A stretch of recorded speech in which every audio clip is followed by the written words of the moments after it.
Good morning students. आज हम skill of probing questioning के बारे में बात करेंगे। बच्चों देखो, इससे पहले मैंने आपको जो भी स्किल्स करवाई हैं बच्चों, मैंने आपको एक्सप्लेनिंग स्किल करवाई थी, स्टिमुलस वेरिएशन करवा चुका हूँ मैं आपको, इलस्ट्रेशन विद एग्जांपल भी और इंट्रोडक्शन बच्चों हम कर चुके हैं। बच्चों एक चीज़ का ध्यान रखना, माइक्रो टीचिंग स्किल्स में स्किल नंबर 1 है इंट्रोडक्शन और स्किल नंबर 2 है बच्चों प्रोबिंग क्वेश्चनिंग। बच्चों ये दोनों स्किल जो है ना क्वेश्चन आंसर मेथड के ऊपर आधारित है। मतलब इसमें जो भी हम स्किल में जो भी प्रैक्टिस करेंगे बच्चों वो क्वेश्चन आंसर मेथड में होगा। लेकिन बच्चों मैंने आपको बताया था एक्सप्लेनिंग स्टिमुलस और आपका इलस्ट्रेशन जो है ना वो हमारे व्याख्या कौशल के ऊपर आधारित है। बच्चों देखो, समझने की कोशिश करना बच्चों। माइक्रो टीचिंग क्या है? एक ऐसी टीचिंग है जहां पर हम क्या करते हैं, प्रैक्टिस करते हैं। बच्चों किस चीज की प्रैक्टिस? कि मैं अगर टीचर बनने जा रहा हूं तो टीचर बनने से पहले मुझे अपने आप को टीचर के रूप में क्या करना है, रोल प्ले करके अपने आप को तैयार करना है। अब बच्चों देखो, आपने बीएड में एडमिशन लिया है। अब बीएड में एडमिशन लेने का मतलब ये है कि आप क्या कर रहे हो, अपने आप को एक ट्रेनिंग कोर्स में लेकर के आए हो। अब बच्चों देखो, अगर हम आपको ट्रेनिंग कोर्स में डायरेक्ट स्कूल के अंदर भेज देंगे तो आपको ये नहीं पता चल पाएगा कि हमको टीच कैसे करना है। तो बच्चों देखो, इसीलिए बीएड के अंदर जो हम ट्रेनिंग करवाते हैं, ट्रेनिंग में आपकी सबसे पहले माइक्रो टीचिंग होती है।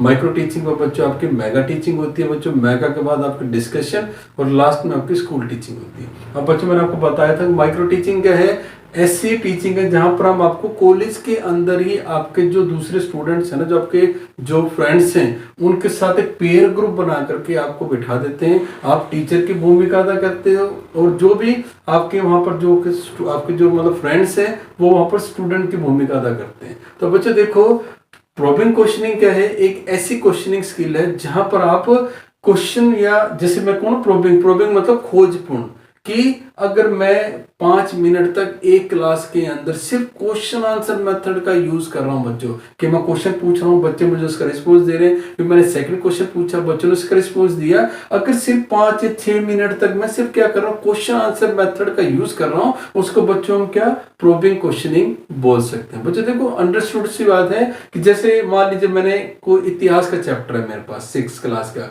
अब उसमें मान लीजिए मुझे किसी को हड़प्पा सभ्यता पढ़ानी है, तो मैं क्या करूंगा, सबसे पहले क्वेश्चन पूछूंगा बच्चों तुम बताओ कि वैदिक काल से पहले अपने इंडिया में कौन सी संस्कृति थी? तो बच्चे उसका आंसर देंगे हड़प्पा कालीन। फिर हम कहेंगे देखो हड़प्पा को हम क्या बोलते हैं, फिर बच्चे आंसर देंगे हड़प्पा को हम सिंधु घाटी भी बोलते हैं। फिर मैंने पूछा हड़प्पा का टाइम पीरियड क्या था, तो बच्चों ने उसका टाइम पीरियड बता दिया। तो बच्चों देखो, मैं क्वेश्चन पूछ रहा हूँ, बच्चे उसका रिस्पॉन्स दे रहे हैं। तो बच्चों इसी तरीके से जब हम अपने आप को स्किल के अंदर परफेक्ट करने की कोशिश करते हैं बच्चों, उसको हम प्रोबिंग क्वेश्चनिंग बोलते हैं। ठीक है बच्चों, अब हम बात करेंगे कंपोनेंट्स के बारे में। बच्चों देखो, हर एक स्किल के अंदर मैंने आपको कंपोनेंट्स बताए थे, एक्सप्लेनिंग में भी, स्टिमुलस में भी, इलस्ट्रेशन वाले में भी और इंट्रोडक्शन में भी। तो वैसे ही बच्चों देखो, हमारी प्रोबिंग क्वेश्चनिंग स्किल के अंदर भी कंपोनेंट्स का रोल उतना ही ज्यादा जितना सब स्किल्स में था। बच्चों ध्यान रखना, जिस स्किल के अंदर आप ज्यादा से ज्यादा कंपोनेंट्स को यूज करोगे ना बच्चों,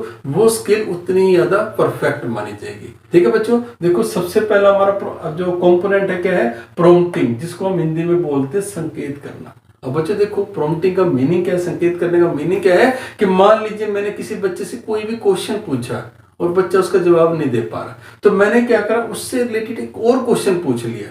ठीक है, मतलब उसको रिलेट करके जब दूसरा क्वेश्चन पूछूंगा, जब बच्चा उसका आंसर देगा तो हम उसको एक सेम वे में उसको यूज कर लेंगे। बच्चों एक चीज समझना हमारे कि प्रोबिंग क्वेश्चनिंग की खासियत यही है कि अगर आप बच्चों से क्वेश्चन पूछते हो ना और बच्चा उसका आंसर नहीं दे रहा, तो आपने आंसर नहीं देना, वहां पर आपने क्या करना है, बच्चे को किसी भी तरीके से बच्चे से आपने आंसर निकलवाना है। अब प्रोबिंग का यही है कि मैंने क्वेश्चन पूछा, बच्चा आंसर नहीं दे रहा, तो मैं एक ऐसा दूसरा सिमिलर क्वेश्चन यूज करूंगा जिसका उस आंसर से रिलेशन होगा। इसको बोलते हैं बच्चों हम प्रॉम्प्टिंग, मतलब संकेत करना। अब बच्चे देखो, सेकंड हमारा कंपोनेंट है सीकिंग मोर इंफॉर्मेशन, मतलब अधिक जानकारी प्रदान करना। अब बच्चे देखो, मान लीजिए मैंने किसी बच्चे से कोई क्वेश्चन पुट किया, ठीक है, अब बच्चा क्या कर रहा है, वहां पर आंसर नहीं दे रहा, मतलब उसने थोड़ा सा आंसर दिया, मतलब ऐसे बच्चे ने क्या कर तुक्का मार दिया। अब बच्चे ने तुक्का मारा और मुझे लगा भाई बच्चा ना सही से नहीं बता रहा, तो तुक्के मार रहा है, तो मैं वहां पर क्या करता हूं, बच्चे से और अधिक जानने की कोशिश करता हूं उस आंसर से रिलेटेड, ताकि मैं जान पाऊं कि बच्चे ने सही से रिप्लाई किया कि नहीं किया। जैसे बच्चों देखो, मान लीजिए आपने एमसीक्यू क्वेश्चंस देखे होंगे। एमसीक्यू में क्या होता है कि एक क्वेश्चन के मल्टीपल आंसर्स होते हैं। अब मान लीजिए मैंने एक क्वेश्चन दिया, उसके 4 आंसर, बच्चे ने तुक्का मार दिया, भाई ये है, ए सिलेक्ट कर लिया, और मुझे लगा भाई ए आंसर ठीक है, लेकिन बच्चे ने तुक्का लगाया है, तो मैं ये जानने के लिए कि क्या बच्चा उसका तुक्का तो नहीं मार रहा, तो मैं उसके बारे में बच्चे से और अधिक जानने की कोशिश करूंगा, जिसको हम बोलते हैं सीकिंग मोर इन्फॉर्मेशन, मतलब बच्चे के आंसर के बारे में और ज्यादा से ज्यादा जानने की कोशिश करना। अब बच्चे देखो नंबर 3 है रिफोकसिंग अटेंशन, मतलब ध्यान को पुनः केंद्रित करना। बच्चों देखो, मान लीजिए मैंने किसी बच्चे से कोई भी क्वेश्चन पूछा, ठीक है, अब बच्चे ने क्या करा, उसके बारे में थोड़ा सा बता दिया, ठीक है, और लेकिन मुझे पता है कि बच्चे को उसके बारे में पता है, तो मैं वहां पर क्या करता हूँ, बच्चों को थोड़ा सा क्रिटिसाइज करने की कोशिश करूंगा, या बच्चे को बार बार अरे बेटे ठीक है और याद बताओ, थोड़ा और बढ़िया तरीके से बताओ। अगर मैं इस तरह के वर्ड्स का यूज कर रहा हूँ, ठीक है बच्चों, उसको हम बोलते हैं रिफोकसिंग अटेंशन। बच्चों देखो समझना, रिफोकसिंग अटेंशन मतलब बच्चे के ध्यान को एकाग्र करने की कोशिश करना। अगर आप एकाग्र करोगे तो बच्चे का रिस्पॉन्स क्या होगा, और याद अच्छे तरीके से निकल करके सामने आएगा।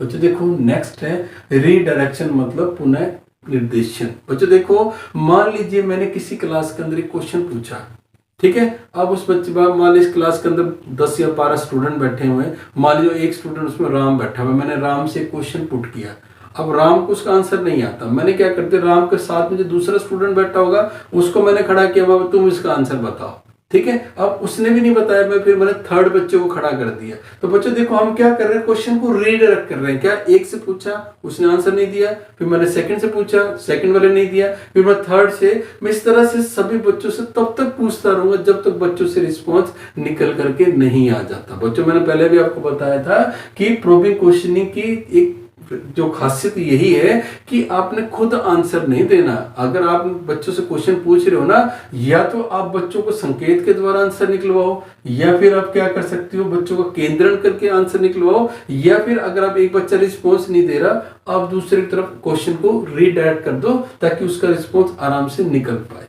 बच्चों देखो लास्ट है क्रिटिकल अवेयरनेस, मतलब आलोचनात्मक जागरूकता। बच्चों देखो, जब हमारे क्वेश्चन की फॉर्म क्या, कौन, कैसे, इस तरह के फॉर्म के अगर हम क्वेश्चन का यूज करते हैं बच्चों, उन क्वेश्चंस को क्रिटिकल अवेयरनेस के क्वेश्चंस बोल सकते हैं। जैसे मान लीजिए मैंने बोला कि भारत के अंदर कितनी जनसंख्या आजादी के बाद बढ़ी है, या फिर मैंने कह दिया कि आज आपने कौन कौन से काम किए, ठीक है, या गांधी जी ने क्या क्या काम किए। तो बच्चों देखो जहां पर मैं इस तरह के वर्ड्स यूज कर रहा हूं, क्या, कौन वगैरह, तो बच्चों वो सारे क्या है, क्रिटिकल अवेयरनेस से रिलेटेड हमारे क्वेश्चंस हैं। ठीक है बच्चों देखो, अगर मैं कहूं, अगर हमारी स्किल में ये जितने भी कंपोनेंट्स हैं, अगर हमने इसका ज्यादा से ज्यादा यूज किया, उतनी हमारी स्किल क्या होगी, ज्यादा बढ़िया मानी जाएगी। लेकिन अगर आप देखो कि हमारी स्किल में इनका कम यूज होता है और मैं खुद ही रिस्पॉन्स दे रहा हूं, क्वेश्चन मैंने पूछा, बच्चे ने जवाब नहीं दिया, मैंने खुद रिस्पॉन्स दे दिया, जिसका मतलब मैं स्किल के अंदर फेल हो गया। तो बच्चों अगर आप इन सबको अच्छे तरीके से यूज करोगे तो इसका मतलब आप क्वेश्चनिंग स्किल के अंदर परफेक्ट होते चले जाओगे।